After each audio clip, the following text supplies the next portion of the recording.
Okay guys, this is the review for the circular motion and gravity and center of mass test. The test is largely focused on circular motion and gravity. There are, I think, 1 or 2 center of mass questions, so the review also focuses on that as well. All right. I'm also using my non-official pen, so my handwriting may be more will be more terrible than normal. All right. A toy car moves around a circular track at a constant speed. It suddenly doubles its speed, a change of a factor of 2. As a result, the centripetal acceleration changes by a factor of, well, let's look at the relevant formula. So the formula that we're going to be looking at is, see, I told you my handwriting is going to be bad. AC equals, dang it, AC equals V squared over R. Now, since we're doubling the velocity and it is squared, we should know that this is going to be a increase of a factor of 4 when it comes to the the centripetal acceleration, which in fact it is.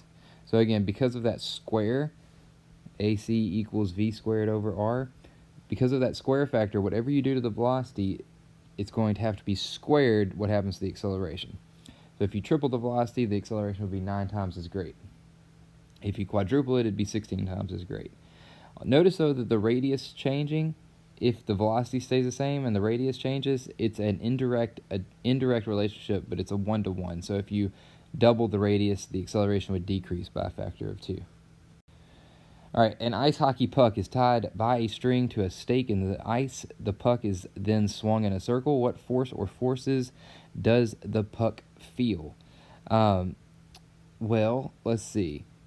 It would have neither a centripetal or a centrifugal force because, remember, those two forces aren't real. The centripetal force has to be provided by something. The centripetal force is the sum of the forces acting on it. So, I have no clue is not an answer because you do. The circular motion should be causing there to be a net force toward the center of the object, so it should be one or more of our familiar forces pulling it inward. In this case, it would be the tension in the string. Okay, one or more of our familiar forces pulling it inward. It's always got to be inward. It never pushes outward. So something has to be provided that force. An ice hockey puck is tied by a string to a stake. The puck is then swung in a circle. What force is producing the centripetal acceleration of the puck? Well, in this case, you have basically, let's draw a Freebody diagram. We've got the normal force, the force of gravity going down and the normal force going up, and then we've got this tension pulling it in toward the circle. So the normal force and the force of gravity here basically just cancel out, and the thing that we're left with that's pulling this toward the center of the circle is the tension in the string, because the tension in the string would be providing the inward pull on the puck. Okay, and sure enough, that is the answer. I'm not looking at the answer before I do these, so I'm really hoping I don't mess up, and that would be embarrassing. A coin sits on a turntable. As the table steadily rotates counterclockwise, so we're going around this way, which I think is indicated. The Freebody diagrams below show the coin from behind as it's moving away from you, which is a more correct diagram. All right, so you're standing here looking at it this way, and it's moving that way. So we want to know what forces are acting on it. Well, so what they've done here is they have a radial direction, which means toward the circle or in the line of the circle, and then a z direction, which is going to be up or down. So we know we should have a normal force and a force of gravity being provided by gravity, and then of course the turntable itself. So we know we need an up and down force. Unfortunately, all of these forces have an up and down force, so that's not super helpful. So the real question is, which way would there be another force acting? So we know that it's got to be pulling in toward, there has to be a force pulling towards the center of the circle, which rules out B and D.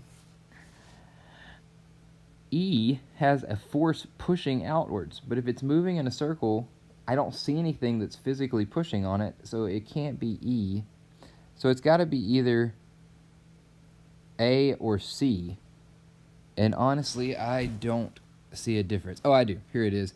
The R indicates where the center of the circle is, and so A is not right because it's not moving toward the center of the circle, so it's got to be C. Okay, so this would be your normal force here. This would be your force of gravity, and this would be the force pulling it in toward the circle, which in this case would be friction, because friction would be holding it in place.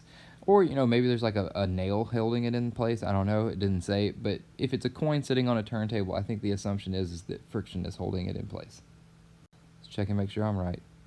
It is indeed C, and the reason is because R indicates the circle. All right. A coin sits on a turntable. As it steadily rotates counterclockwise, what force or forces act in the plane of the turntable? Well, I think I just gave this one away, but let's go through these. So the centripetal force, remember, cannot act. You can't have a centripetal force acting. So any of these that say centripetal force are wrong, because the centripetal force is the sum of the forces acting on the object. It can't be D, because we can't have static friction and kinetic friction acting simultaneously. Static friction is friction when there is no movement. Kinetic friction is friction when there is movement. So you can't have both of them acting at the same time. Like, that doesn't make any sense. You can't be both moving and not moving, unless you're an electron or something like that. It's quantum theory, don't worry about it. And then no forces in this plane. Well, that's wrong, because it's going in a circle and it's staying in place, so something has to be providing the force. It doesn't just magically stay in a circle. And so the answer is static friction is holding that object in the circle. By the way, I mentioned that you couldn't have static and kinetic friction because it's not moving. I should mention that it's not moving relative to the turntable. So the turntable is moving and the coin is on the turntable. So technically the coin is moving, but it's not moving relative to the turntable. In other words, it's not sliding around on the turntable. It's not doing something like this as it's moving around the turntable. And so that's why kinetic friction couldn't act. If it was sliding around, it could have kinetic friction, but since it's staying in place, it's only got to have that static friction, and so we have to pick A.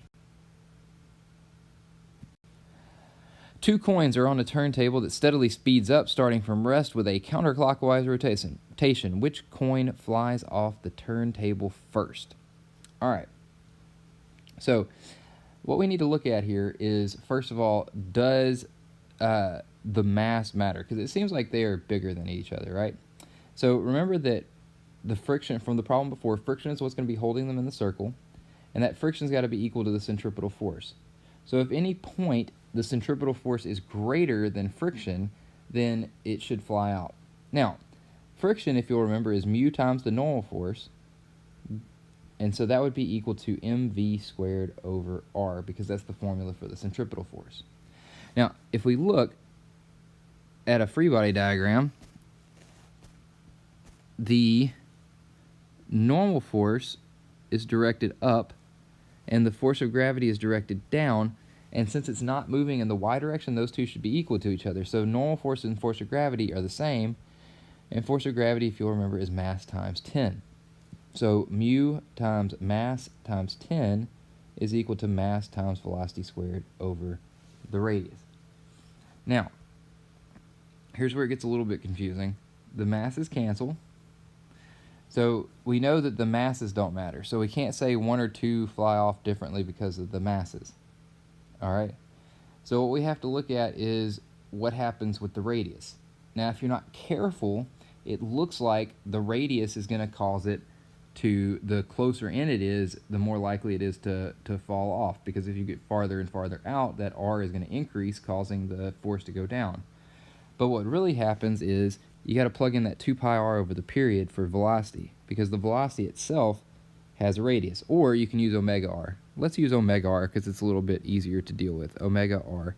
Remember, omega is the angular speed, and since both of them are on the same turntable, it's going to have the same omega.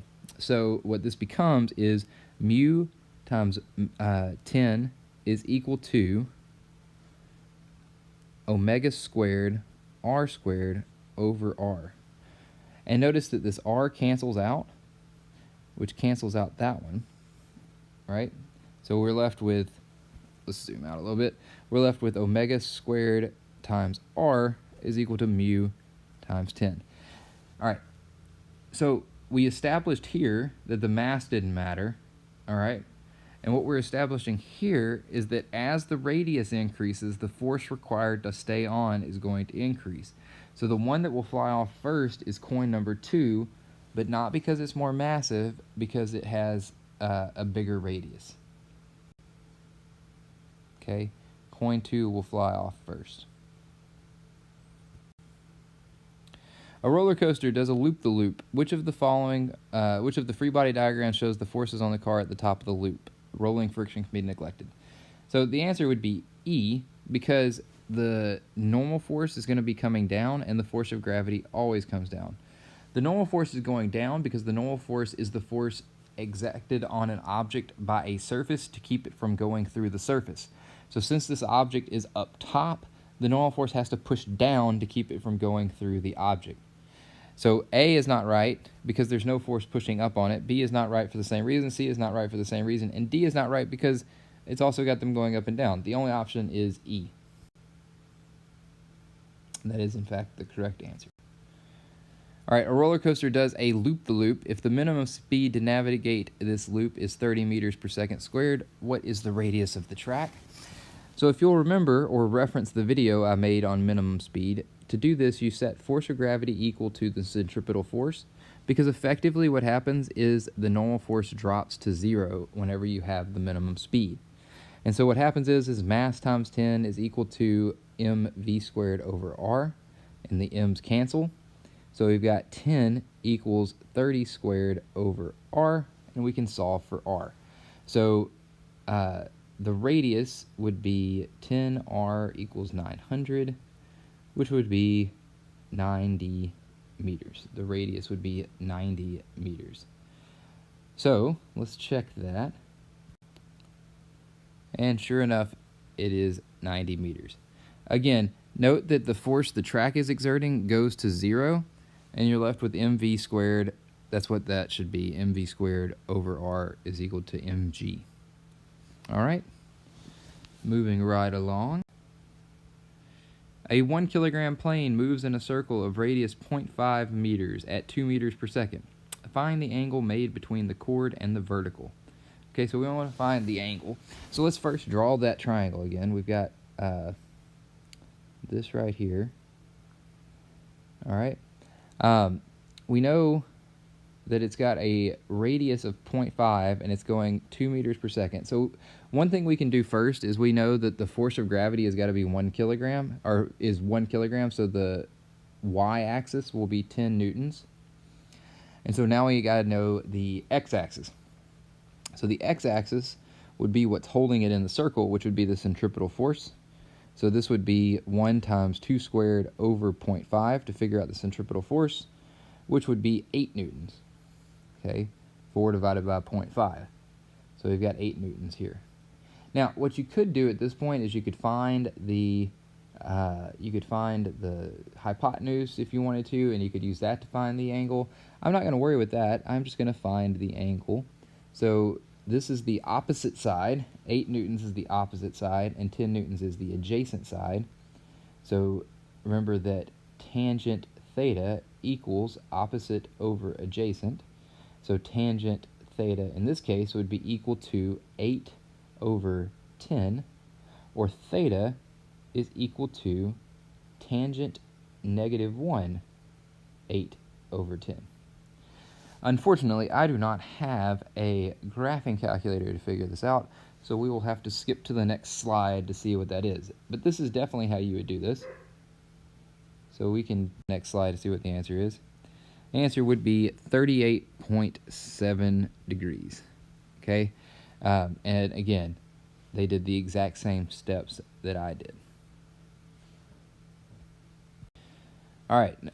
The force of planet Y on planet X is blank the magnitude of force of X on Y. So this is really important. Basically it's asking the force of gravity, is it different on X or Y? Like, is the force that planet X the planet Y is exerting on X, is it different than the force that X is exerting on Y? And the answer is no, they're the same. So even though planet X is bigger, the force between them is still the same. It's a force of attraction, and it doesn't vary based upon the masses. So if you're attracted to the Earth with 600 newtons, then the Earth is also attracted to you with 600 newtons. It's just that the Earth has a bigger effect on you because you're a much smaller mass. Again, they should be the same. It's Newton's third law. Every action has an equal and opposite reaction. So if there's a gravitational force one way, there's got to be a gravitational force the other way.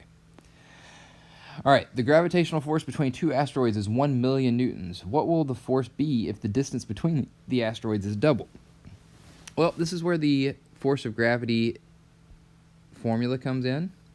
So this is m1 m2 over r squared. Now, we can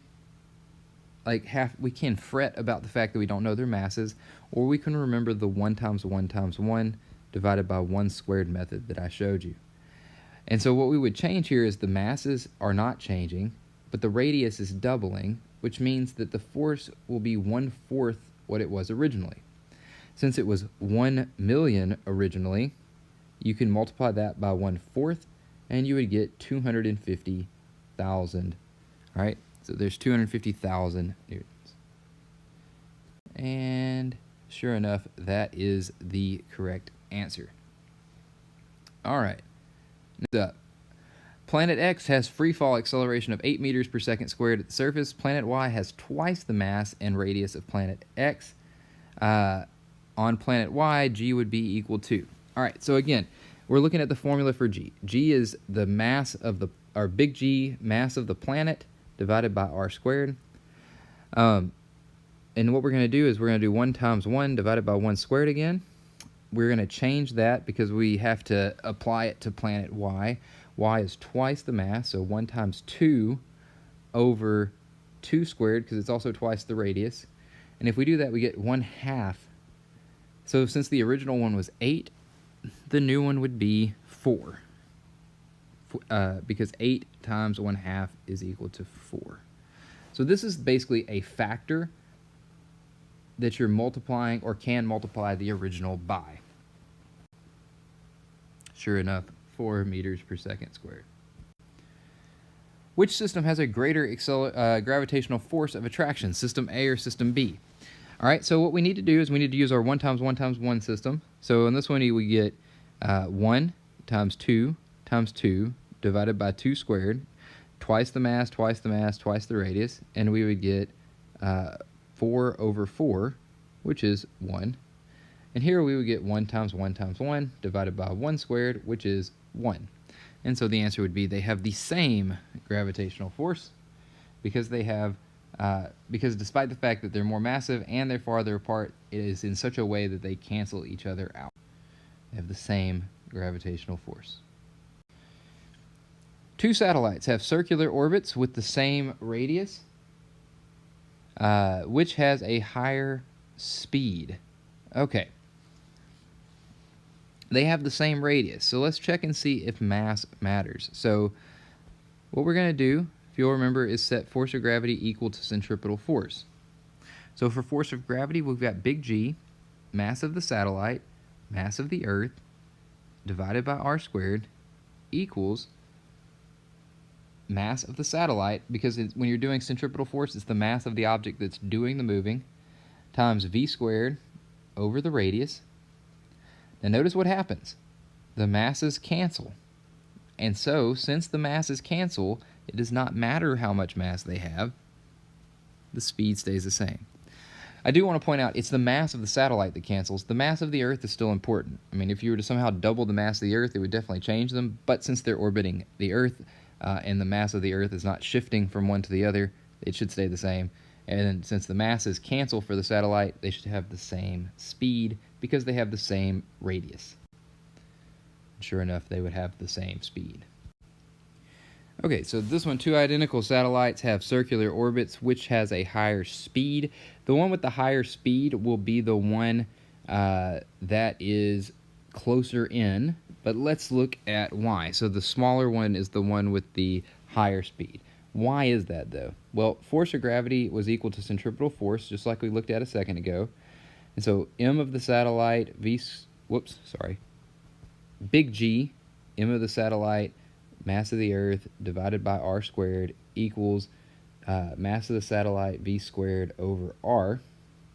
Notice the masses cancel again, and so the r would cancel, and what we'd be left with is v squared equals big G mass of the Earth divided by r, and then you would square root that to figure out the relationship.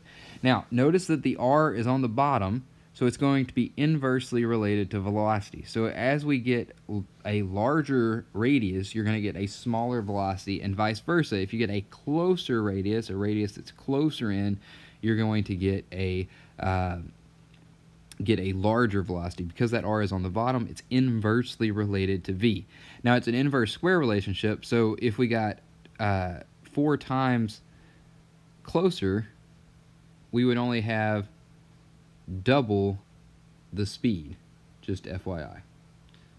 So that's how that one works out.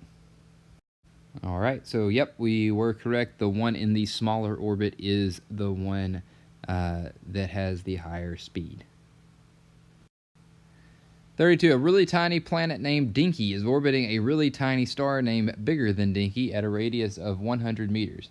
If the velocity of the really tiny planet is 70 meters per second, find the mass of the star in terms of Newton's gravitational constant, g.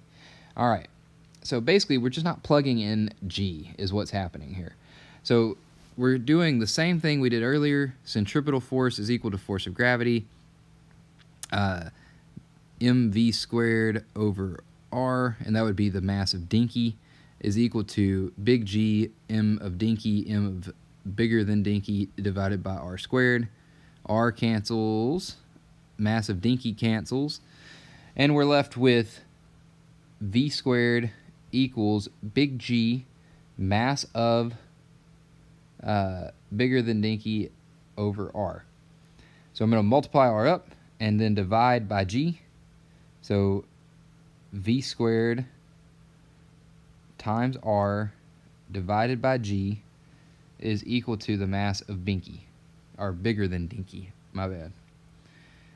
So now let's plug in numbers. So 70 squared times 100 divided by g should be the answer. So let's check that. 70 times 70 times 100 would be 490,000 over g. So let's check that. And sure enough, 490,000 over g. That should be raised to the second power there. There we go. Gotta raise those to the second power. All right. 2 coins rotate on a turntable. Coin B is twice as far away from the axis as coin A. The angular velocity is twice that of B. The angular velocity is equal. The angular velocity is half. The angular velocity is the same. Omega is basically the angle per unit time. It's essentially how fast is it moving in a circle. Not how fast is it moving, how fast is it moving in a circle. And so since they're on the same turntable and since they're going at the same rate, their omega would be the same, which is the case. 2 coins rotate on a turntable. Coin B is twice as far from the axis as coin A. Which one has the greater linear velocity? So we're looking for linear velocity here. So V, the linear velocity or tangential velocity, is equal to omega r. So the one that is farther out will have the greater linear velocity because it's got a bigger radius. And so the linear velocity of A is going to be half that of B, assuming that they're twice as far out, which is what it says. And again, that is the correct answer. So the last one here, where should a student place the fulcrum to balance this massless 1.6 meter beam? The soccer ball has a mass of 0.8 kilograms and is located 0.2 meters from the left. The basketball has a mass of 1.2 kilograms and is located 0.2 meters from the right. Okay, so this is 0.2, and this is, okay, they're both 0.2, but they're 0.2 different ways. Okay, so we have to do center of mass is equal to m1x1 plus m2x2 divided by m1 plus m2. So the center of mass should be equal to, let's see, 0.8. The soccer ball is 0.8. I'm going to measure from this side. So I'm measuring from here, 0.8 times 0.2. The beam is 1.6 meters long, which means that the basketball is 1.4 meters from the side. So this should be plus 1.2 times 1.4, and all divided by 2. Okay, so if we do 8 times 0.2, we would get 1.6. So 1.6 plus 1.2 times 1.4, which is 1.68, and we're going to divide that by 2. Let's see, 1.68 plus 1.6 is 3.28 divided by 2. Wait, that's not right. Sorry about that. Hang on one second. I'm sorry about that. It was 0.8 times 0.2, so this should be 0.16. My apologies. 0.16. So 0.16 plus 1.68 is 1.84.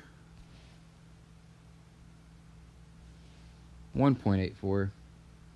1.84 divided by 2 is 0.92. Gotta watch out for those decimal places. So let's see if that's right. 0.92 meters. Boom, 0.92 meters. All right. So hopefully this helps. If it doesn't, I'm sorry.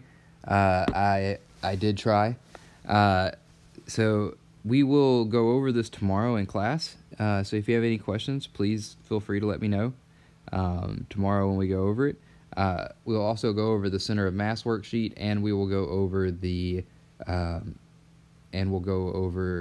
some other stuff I think you just might need to know. Like I'll have a good to know thing that we'll talk about.